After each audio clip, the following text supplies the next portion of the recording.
सबसे पहले देश, आपके साथ मैं रचना बंसल। आंकड़े हमारे, फैसला आपका में आपका बहुत स्वागत है। बात करते हैं वक्फ कानून के विरोध की, जो कि शहर शहर अलग तरीके से जारी है। कोलकाता से लेकर जयपुर तक जुमे की नमाज के बाद मुसलमान वक्फ कानून के विरोध में सड़कों पर उतर आए। लेकिन इस दौरान कुछ ऐसी तस्वीरें सामने आई जो बयां कर रही हैं कि किस तरीके से इसका विरोध हो रहा है। इस विरोध प्रदर्शन की मंशा पर भी कई सवाल उठ रहे हैं। इसी पर इंडिया न्यूज ने आज एक सर्वे किया है, जिसमें हमने आम लोगों की राय जानने समझने की कोशिश की। क्या थे इस सर्वे के सवाल और क्या है लोगों की राय, ये आपको आगे दिखाएंगे और बताएंगे। पहले आज वक्फ कानून के विरोध में हुए प्रदर्शन पर एक रिपोर्ट देखिए।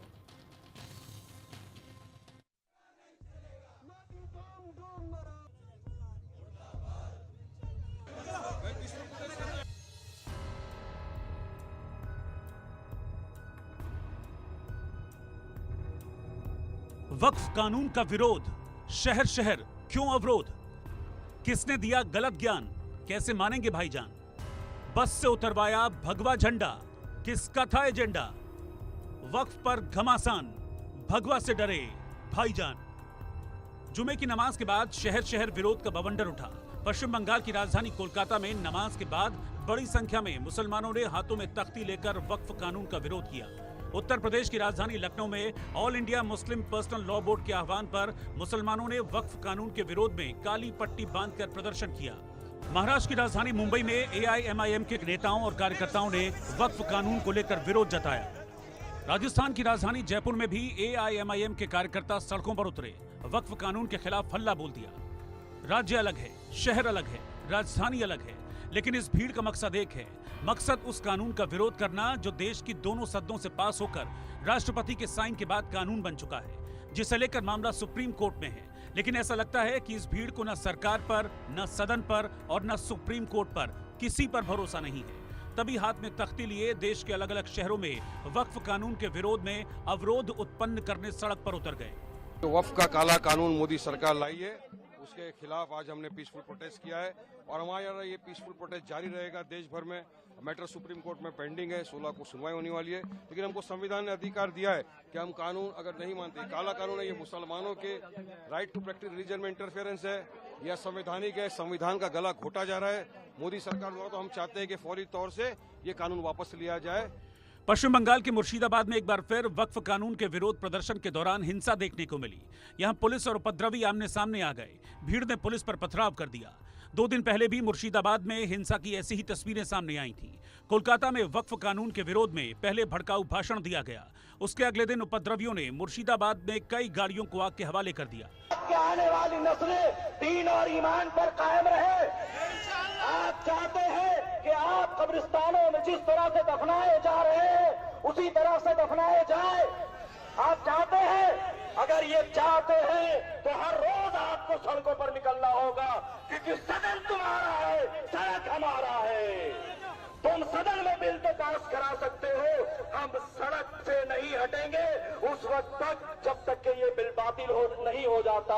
अजीजान मिल्लत, आपको ये बात समझनी होगी कि एनआरसी का जमाना था। एनआरसी में आप हजरात की ताकत ने उस बिल को पेंडिंग किया है, लेकिन ये ना समझे वो खतरा आपके सरों से टला है, वो खतरा भी बाकी है। अगर ये बिल पास तो हो गया है, अगर इसको आपने सरेखम तस्लीम कर लिया तो यकीन जाने एनआरसी भी लागू होगा, यूसीसी भी लागू होगा और फिर ये टोपी पहनकर आप रास्ते में उतर नहीं पाएंगे, दाढ़ी रखकर रास्ते में चल नहीं पाएंगे, आपकी बहनें हिजाब पहनकर कॉलेज और स्कूल जा नहीं पाएगी। क्या ये मुमकिन है कि नहीं है? अगर ये कानून पास हो गया तो ऐसा होगा। कोलकाता से ऐसी तस्वीरें अब आम हो चली हैं। इस तस्वीर को बीजेपी नेता शुभेंदु अधिकारी ने अपने एक्स अकाउंट पर अपलोड किया। तस्वीर कोलकाता की बताई जा रही है, जिसमें दिख रहा है कि एक बस में भगवा झंडा लगा है, जिसे वक्फ कानून का विरोध कर रही भीड़ रोक लेती है और बस वाले से जबरन भगवा झंडा उतरवाती है। इस दौरान यहां दीदी की पुलिस मौजूद थी, लेकिन वो तमाशा देखती रही। अपनी जान बचाने के डर से बस ड्राइवर भगवा झंडा उतार देता है। देखिए, आस्था का प्रतीक में हाथ दिया, वो बीजेपी का फ्लैग नहीं था, वो जय श्री राम वाला फ्लैग था, वो हिंदू का फ्लैग था। पूरा विश्व का हिंदू का आस्था के ऊपर आघात कर दिया। कहाँ आघात किया? कलकत्ता, जहां भगवा लगा के स्वामी विवेकानंद ने 1893 में शिकागो में हमारे हिंदू समाज और देश को बहुत ऊंचा पर ले गया। स्वामी जी का बर्थ प्लेस में भगवा झंडा जिस तरीके से ड्राइवर को ऊपर रेडिकल ने प्रेशर करके खुलाया, माने दिन दहाड़े पुलिस का सामने, ये बहुत शर्म की बात है। अब सवाल यह है कि यह विरोध वक्फ कानून का था या भगवा झंडे का। भगवा झंडे से इस भीड़ को क्या परेशानी थी? इस भीड़ ने भगवा झंडे को क्यों उतरवाया, जबकि यही भीड़ फिलिस्तीन और हमास के झंडे लहराती देखी गई, जिस पर बीजेपी ने हमला बोला है।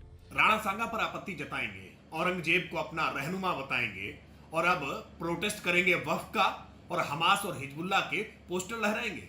ये कौन सी जाहिलियत भरी मानसिकता है? आतंक का समर्थन, हिंसा का समर्थन, ये भारत की धरती पर स्वीकार नहीं किया जा सकता। इस पूरे मामले में पुलिस को, प्रशासन को बहुत चिन्हित करके ऐसे लोगों के साथ कठोरता से कार्रवाई करनी चाहिए जो हिंसा के रहनुमाओं को अपना रहनुमा मान रहे हैं, हिंसा करने वालों को अपना नायक घोषित कर रहे हैं। बंगाल में जो हो रहा है, बंगाल से जो तस्वीर सामने आ रही है, रामनवमी का विरोध, भगवा झंडे का विरोध, लेकिन वक्फ कानून के लिए सड़क पर उतरने वालों का स्वागत, इसे देखकर विपक्ष पूछने लगा है, क्या बंगाल को ममता बांग्लादेश बनाना चाहती हैं? ये ममता बनर्जी के मंत्री सिद्दीकुल्ला चौधरी हैं।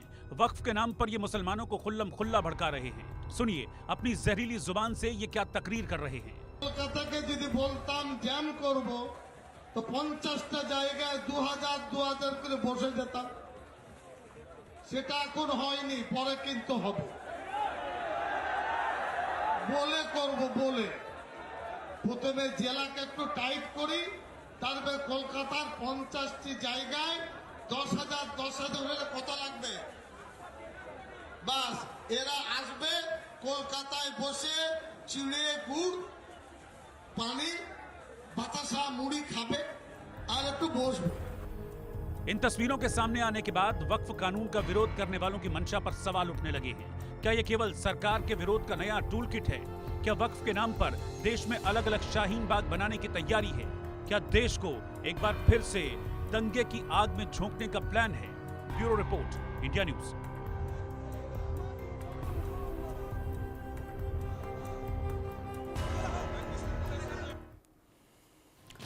तो वक्फ कानून को लेकर अलग अलग शहरों में अलग अलग तरीके से विरोध हो रहा है। इसको लेकर कुछ सवाल हमने लोगों से पूछे, एक एक करके वो सवाल हम रखते हैं दर्शकों के सामने। उसके बाद हमारे साथ जो मेहमान होंगे उनसे भी बात करेंगे। पहला सवाल जो हमने पूछा नए वक्फ कानून को लेकर आपकी राय क्या है, यानी कि लोगों से पूछा कि आप समर्थन करते हैं या फिर नहीं करते।